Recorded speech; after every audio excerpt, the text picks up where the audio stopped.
Hi, this is Vivian Rain, and today I wanted to talk to you about this little word that every salesperson or anybody who's ever tried to sell anything runs into, which is objections, right? And first I want to talk about objections as a generality and our viewpoint on them. I think if you get a correct viewpoint about objections, it really leads you to success. And if you shy away from them, you're pretty much destined to be a failure at the close. And the reason is objections mean something great in my mind. Let me tell you why I think that. If you have a person that you're trying to sell anything to and they're telling you of their objections, it's like gold. The worst thing is when they're sitting there like this and you know they have objections and they're not telling them to you. That is the worst. Or they're pretending like everything's okay and they're really sitting there. Those are the times when you have to really put your game face on and get to it. Whereas if they're actively giving you objections, I always think that that is fantastic news for you. You then have an opportunity to address them. It is key.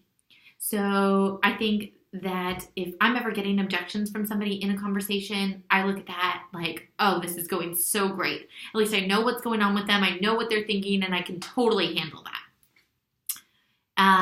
So I think approaching them as if they're something wonderful to be addressed is fantastic. The opportunity then is there for you to truly be in communication with the person, right?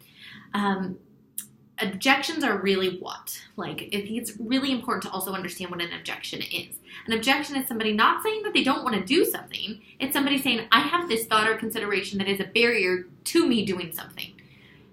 That's okay. That can completely be handled every time, right? If you don't have that reality that it could be handled every time, then you're considering objections something bigger or different than they are. It's simply that we haven't created a solution with them to something or enough value about what we're doing for them that is bigger than whatever thought or barrier they have. That's completely able to be handled in every scenario, all right? There's a few things that are really important about objections that I want to cover. Obviously, I cover the first one, which is your attitude about them. You have to think of them as a good thing every time you get one. I always talk about it like this. You have to walk through a landmine in a sales conversation and then back out to close, right? Anything you didn't handle on the way in, you're going to address on the way out to the close. So you might as well address it when it happens. Do not continue past a legitimate objection in a conversation and continue on because I don't really want to go there with those people, or I don't really want to talk about that yet, or whatever. You are running over a barrier or thought that is now unhandled against what you're trying to do. You have to go back and handle that. You can't move past that until it's handled. It is the landmine that will blow up on your way back out to the close, okay? So you got to handle them fully. You can't go past them.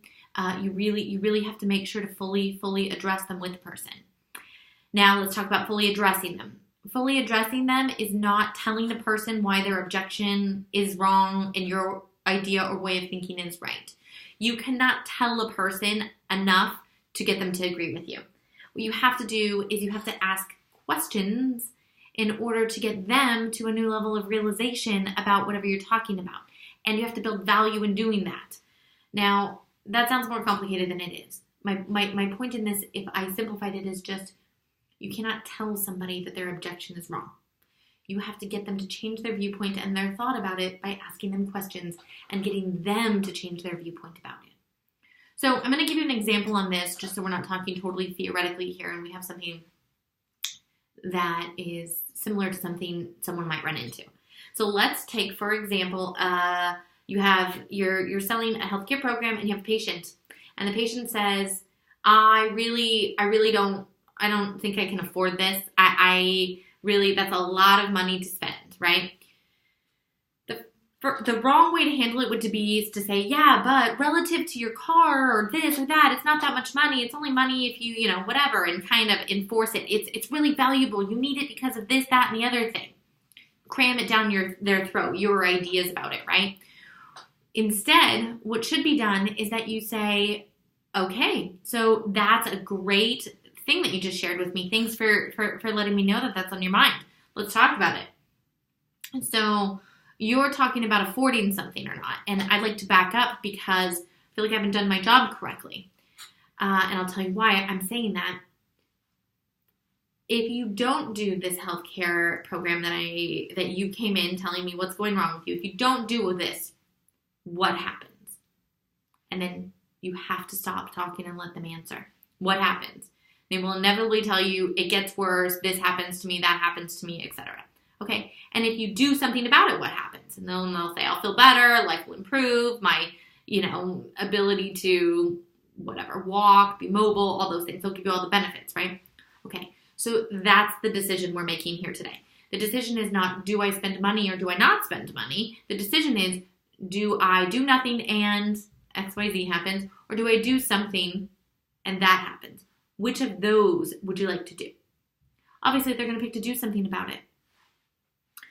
Now you have put the focus on the correct decision. So the money becomes just something to solve. So we will figure out how to pay for that. You've decided you need to do something about it. We'll figure out exactly how to pay for it. So, and then you can get into the logistics of how to handle payment, for example. But you've now brought their objection from money to the correct decision, and now you can actually address with them helping you create a solution on how to pay for it. Right? So that's just one example. But I asked them, what happens if you do something? What happens if you don't? I didn't tell them what happens. So you really have to make sure that you take the time on objections to make sure they had a change of viewpoint or they had an awareness that changed and a value about what you're talking about that is different. Okay? If the value is high enough, the objection will go away. If it's not, you have not built enough value, and that's actually what you need to correct, right? The next thing I want to tell you is a little bit of a self-check on objections. If I have somebody tell me that in their cycle they're getting a lot of objections, or I'm reviewing a recording and I'm getting at the end a bunch of objections, it tells me something, and you have to check yourself on this. It tells me that you have passed a lot of things that you missed in the cycle and indicators or reservations about things that the person was having throughout the cycle that you didn't catch until the end because now you've shown them the price and they're willing to say them. If you're handling things as you go and engaging the person and asking questions and checking for their awareness level and the value build throughout, your objections won't come up at the end. If you're getting them, it's because you missed something. Not to say you won't get any ever to handle at the end, but as a check on you, if you're getting a bunch at the end, there's things you've missed earlier in the cycle and you didn't catch and are not handling throughout. You should not get a bunch of solid, tough objections at the end. So that's just something for you to kind of check yourself on. I can tell you 1,000% if that's what you're getting at the end, it's something earlier in your cycle that you've missed, that you need to go back and check on what you're missing, where you're off script, what portions you're enforcing instead of getting them, asking questions and getting them to talk about. Okay? So again, this is an overview on objections. The overall viewpoint on them being, be happy you're getting them and you need to pull them if you're not and they're sitting there with bad indicators. Ask them, what's going on? What are you thinking? I can see you're thinking about something here, or you don't like something. What is that? Never shy away from them. It's great if you're getting them, right? 2, never move past them. You have to handle them fully before moving on. 3, you cannot tell them about something in order to change their mind about an objection. You have to ask questions and get them to have an awareness level of the value and a change in their own mind as originated by their answers to your questions. Don't enforce things when you're trying to handle an objection. And then my 4th one on objections is, if you're getting a bunch of them at the end again, you got to go back and check your cycle. You're missing steps earlier in your cycle if you're getting a bunch of objections in the end. They should be handled throughout at various points. They should not come at you like a barrage at the end of things blowing up in your face and going wrong. You're missing something earlier.